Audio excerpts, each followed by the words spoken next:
একসময় কলকাতায় বাংলাদেশি পর্যটকদের পদচারণার ভিড় লেগেই থাকত। নিউ মার্কেটের পাশেই ফ্রি স্কুল স্ট্রিট আর মার্কুই স্ট্রিট এলাকায় সাশ্রয়ী হোটেল, পরিচিত খাবার ও সহজ চিকিৎসা সহ ছিল জমজমাট ব্যবসা। কিন্তু গত এক বছরে এ চিত্র একেবারেই বদলে গেছে।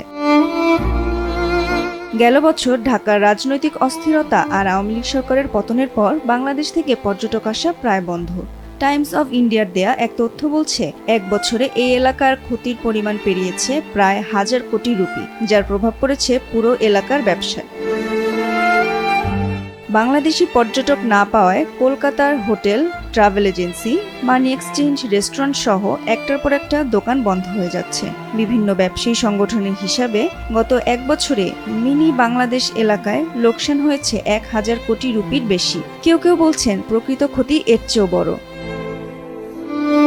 ফ্রি স্কুল স্ট্রিট ট্রেডার্স অ্যাসোসিয়েশনের সাধারণ সম্পাদক হায়দার আলী খান জানান, হোটেল, রেস্তোরাঁ, খুচরা দোকান, ট্রাভেল এজেন্সি, মানি এক্সচেঞ্জ, চিকিৎসা আর পরিবহন সব মিলিয়ে আগে প্রতিদিন প্রায় 3 কোটি রুপির ব্যবসা হতো। আর নিউ মার্কেট ও বুড়া বাজারের ক্ষতি ধরলে পুরো বছরের লোকসান গিয়ে দাঁড়ায় প্রায় 5000 কোটি রুপিতে। টাইমস অফ ইন্ডিয়ার রিপোর্টে বলা হয়েছে, বাংলাদেশি টাকার সঙ্গে যুক্ত মানি এক্সচেঞ্জের ব্যবসা প্রায় বন্ধ হয়ে গেছে। মার্কুই স্ট্রিটের মানি এক্সচেঞ্জ অ্যাসোসিয়েশনের সম্পাদক মোহাম্মদ ইন্তেজার জানাচ্ছেন, এই ব্যবসা পুরোপুরি বাংলাদেশি পর্যটকদের উপর নির্ভরশীল ছিল। এখন তাদের টিকে থাকার লড়াই চলছে।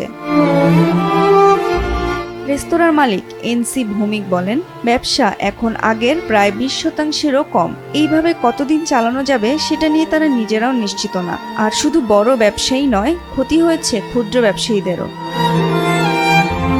একসময়কার ব্যস্ত জায়গাটা এখন অনেকটাই ফাঁকা। সবাই অপেক্ষা করছে কবে আবার আগের মতো মানুষ আসবে, কবে আবার মিনি বাংলাদেশ ফিরে পাবে পুরনো চেহারা।